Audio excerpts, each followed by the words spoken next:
क्या मामला किस तरह से लोगों को बिताए? मैंने आज ही यहाँ पर ज्वाइन किया है और मुझे पता चला कि कुछ ऐसे गांव हैं जिनमें कि नशा की समस्या काफ़ी ज़्यादा है, गंभीर है। तो उसमें ओटू गांव का मैंने जिक्र सुना था और मीडिया से भी पता चला था, यहाँ आकर भी पता चला है पूरा ज़्यादा। तो मैंने आकर यहाँ पंचायत से मौजूद व्यक्तियों से बैठक की है ताकि इस समस्या का उन्मूलन किया जा सके और इसके ऊपर क्या क्या हम स्टेप्स उठाएंगे। प्लस मैं जो पीड़ित परिवार हैं उनसे भी मिला हूँ और इसके अंदर मैं यहाँ के लोगों को मैंने भरोसा भी दिलाया है कि पुलिस इस समस्या को जड़ से निदान करेगी और जो भी नशे के तस्कर हैं उनको बख्शा नहीं जाएगा। वो सब अब जेल के भीतर ही रहेंगे, उनके खिलाफ सख्त से सख्त कार्रवाई की जाएगी। प्लस जो व्यक्ति नशे के पीड़ित हैं, जिनको नशे का लत लग चुकी है, उनके इलाज का विशेष प्रबंध कराया जाएगा। अभी मैं डीसी साहब से बात करूंगा और सीएमओ साहब से मिलकर और टीम गठित करा के पूरे गांव में हम एक दौरा करेंगे और चिन्हित भी करेंगे कि ऐसे कौन कौन से व्यक्ति हैं जो इस समस्या से ग्रसित है, उनका इलाज भी कराया जाएगा। उसके लिए लोकल पीपल से, मैंने लोकल लोगों से सहायता भी मांगी है कि आप हमें चिन्हित करने में, इस चीज़ में सहायता करें। तो उन्होंने मुझे पूरा आश्वासन दिया है और हम पूरे आश्वस्त हैं कि इस बीमारी को, इस समस्या को हम इस गांव से जड़ से मिटा देंगे। सर, जो नशा तस्कर हैं उन पर किस तरह से नकेल कसेगी पुलिस?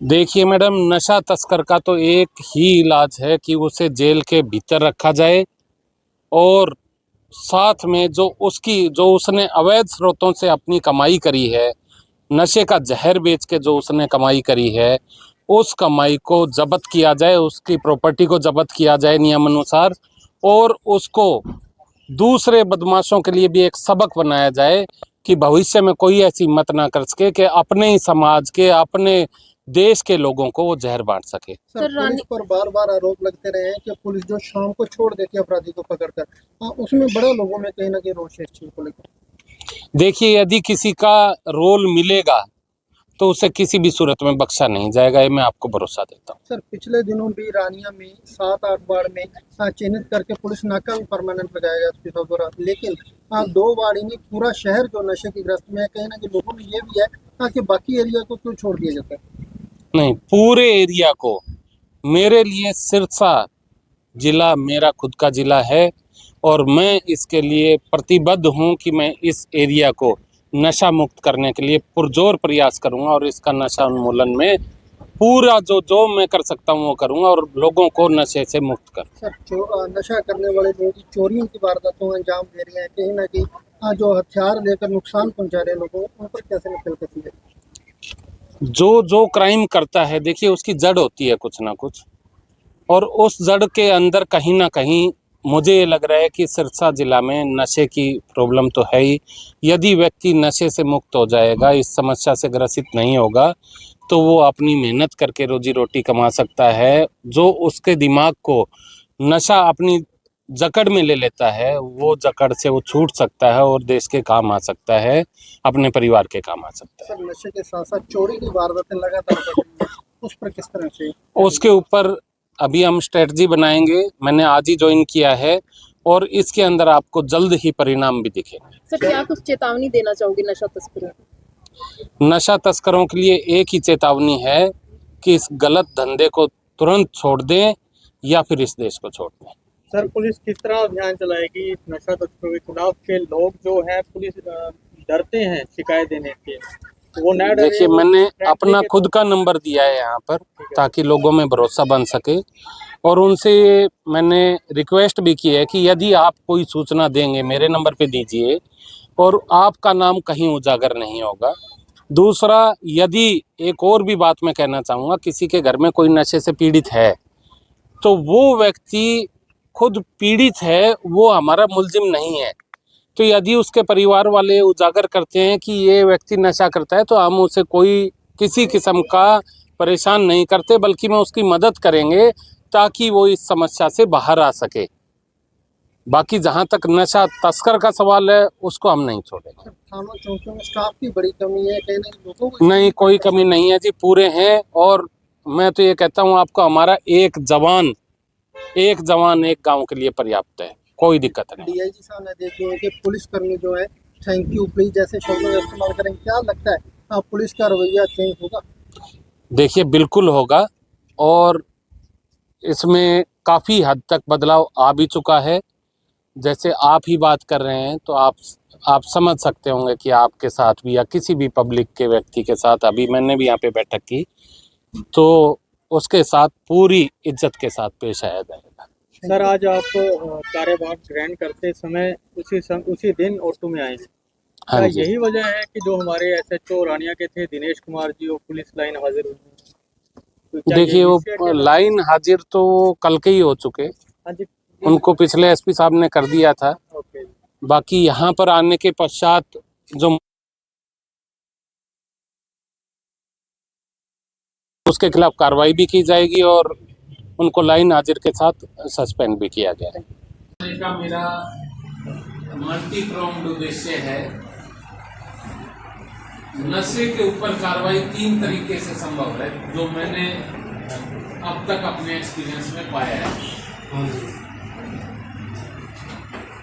तीनों चीज में आपकी सहायता की जरूरत पड़ेगी। पहली चीज है, क्योंकि मोदी साहब भी बैठे हैं यहाँ पे, सभी ऐसे व्यक्ति बैठे हैं जो कि इस समस्या से निजात पाना चाहते हैं, जो अफसरों के साथ मिलकर नशे को खत्म करना चाहते हैं। पहली चीज है नशे के तस्कर की कमर तोड़ना। नशे का तस्कर कौन है?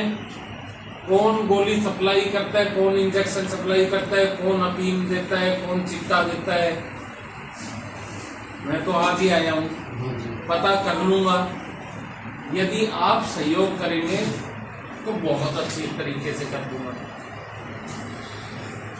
पुलिस की आंख और कान आप ही हो, आप हो जो पीड़ा झेलते हो। सही बात, ठीक है ना?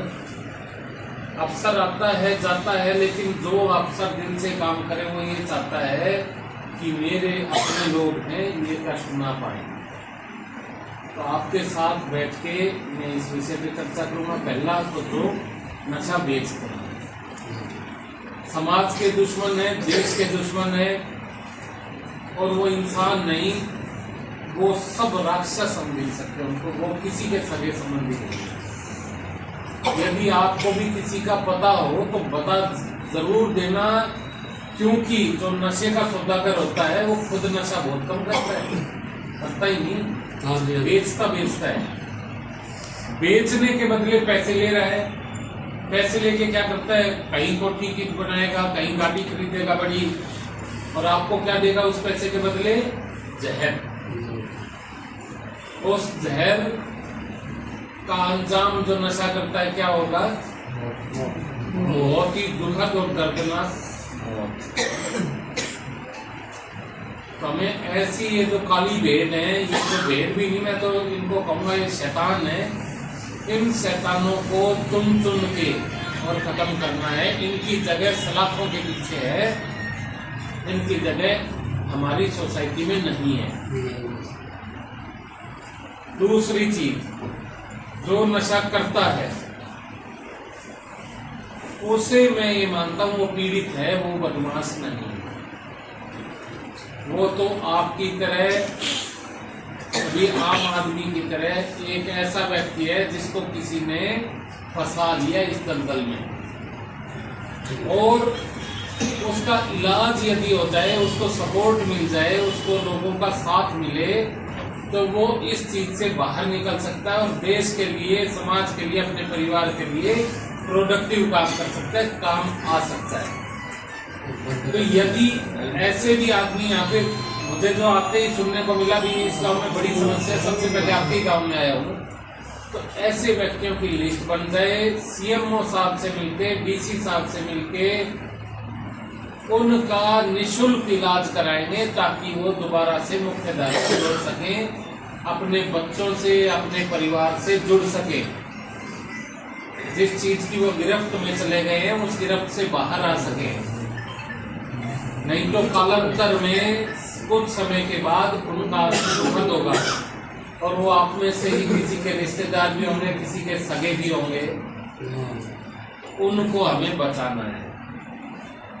तीसरी चीज जो सबसे ही जरूरी है वो है जन जागरूकता। जागरूकता होती है आपके बीच में, मैं आ गया, मैं आपको बता रहा हूँ कि जहर है तो वो जहर ही है, मैं झूठ नहीं बोल रहा। ये चीज आपको आगे अपने बच्चों को बतानी है, घर में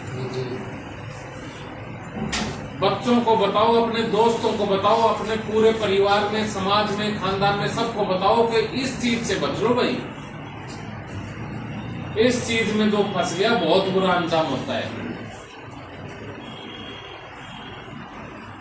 यदि आप समय पे जागरूकता फैला देंगे, देखिए बच्चा जब घर आता है या कोई भी व्यक्ति घर आता है जिसने नशे करने शुरू कर दिए, चाहे वो इंजेक्शन से करता हो, चाहे गोली खाता हो, चाहे वो सिगरेट वैसे पीता हो ऑयल पे लगा के, या किसी भी प्रकार से नशा करता हो, मेडिकल गोलियां खाता हो, उसमें कई लक्षण दिखाई देते हैं। और शुरुआत में लक्षण कौन देख सकता है? उसका परिवार, उसके अपने। शुरुआत में ये चीज जल्दी काबू आ सकती है। अगर वो पूरा एडिक्ट बन जाए तो फिर दिक्कत है छुड़ाने में। फिर यदि छुड़ा भी दिया जाए तो उसका आगे तक उसके ऊपर ध्यान रखना पड़ता है कि दोबारा तो उसी संगति ने नहीं पकड़ दिया उसको। बहुत से ऐसे भी मैटर आते हैं जिसमें कि आदमी ने नशा छोड़ दिया लेकिन फिर से वो जो उसके साथ जो गलत व्यक्ति थे, कुसंगति थी, वो उसको फिर से फंसा लेता है। ये बतलाना है कि भाई इस चीज से दूर रहना है। मैं आज ज्वाइन करते ही सबसे पहले दूंगा, आप उसके ऊपर जो नशा बेचता है या जो नशा करता है व्हाट्सएप कर देना। मैं आपका नाम कहीं नहीं लूंगा, आपका नाम कहीं नहीं आएगा, नाम गुप्त रखा जाएगा, और यदि सूचना पुख्ता है तो मैं इनाम भी अलग से उसको मान दूंगा। और ये करोगे आप किसके लिए? ये करोगे आप अपने लिए, अपने परिवार के लिए, अपने समाज के लिए। बिल्कुल करेंगे जी। तो बस मुझे इतना ही आपसे सहयोग चाहिए। मैं अपना अभी आपको नंबर दूंगा, आप नंबर लिख लें। ये नंबर मेरे पास ही रहेगा, और कोई इसको नहीं रखता तो मेरे को आप सूचना देंगे, आपका नाम तो कहीं आएगा नहीं। नाम मैं आपसे पूछूंगा भी किसने दिया है मैसेज। ठीक है सर। बस एक चीज का ध्यान रखना, देखिए मैं पुराना आदमी हूँ, 22वां साल है मुझे नौकरी में। हाँ जी। किसी का रंजीत झूठा नाम मत दे देना। ठीक है सर। आपस में रटक निकालने के लिए ये भी रहता है कई बार। ठीक है सर। ठीक है। वेरीफाई कराऊंगा। हाँ जी, हाँ जी। होगा तो झूठी चीज में ना समय जाया होता है। 88 140 11 600। अरे मैं यहाँ कुछ सोच के आया हूँ, नशा तस्करों को बख्शूंगा नहीं। बीच में कह रहा हूँ, मेरी बस आपसे इतनी विनती है। मैंने अपना नंबर दे दिया है, आप इस पे चाहे जो नशे से ग्रसित व्यक्ति है उनका नाम दे देना, लिख देना कि नशे का आदी है, या फिर ये लिख देना कि ये नशा बेचता है। बस आगे मेरा काम है, मैं आपसे कुछ नहीं मांगूंगा।